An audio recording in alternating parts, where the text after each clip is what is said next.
Makeup tutorial for dummies. Probably not dummies, that was a little harsh. I saw another video with another girl saying that, so I was just trying to copy it, but you guys aren't dummies, okay? And warning, this is gonna be a little long, but that's because we're going step by step, detail by detail. So first things first is find a good foundation. Try to match it to your neck instead of your face so everything blends a bit more seamlessly.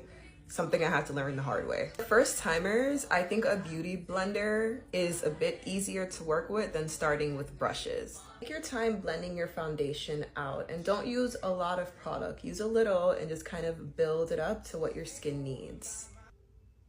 When choosing a concealer, make sure you know your undertone. For the longest, I was using a yellow tone concealer and my undertone is actually more like reddish orange.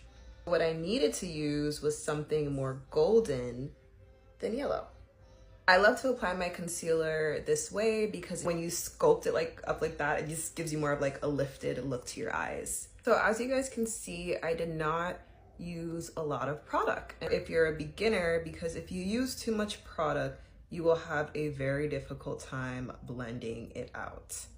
Now this may be personal, but this I don't like. So don't be afraid to use the butt of your little sponge and kind of soften this out.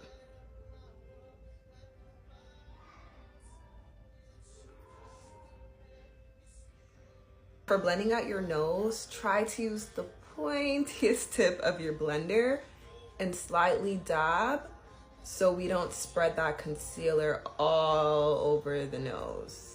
So now you want your contour stick to be darker than your actual skin tone. I like to just do gentle little taps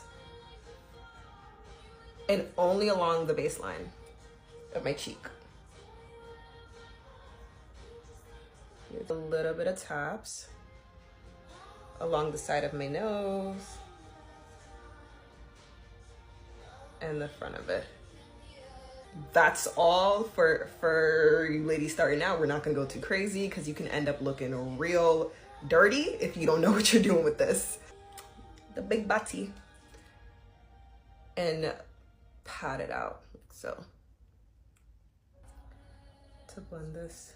You wanna make sure your setting powder matches your concealer. For example, I used to use this. This is way too light and it did not blend naturally. It made my face look really yellow. So I had to go more golden. These little like triangle, I was gonna say square, triangle things to apply my setting powder. Now this is a crucial step. Have to set your makeup. So while this sits for a little, you're gonna go in. I just like to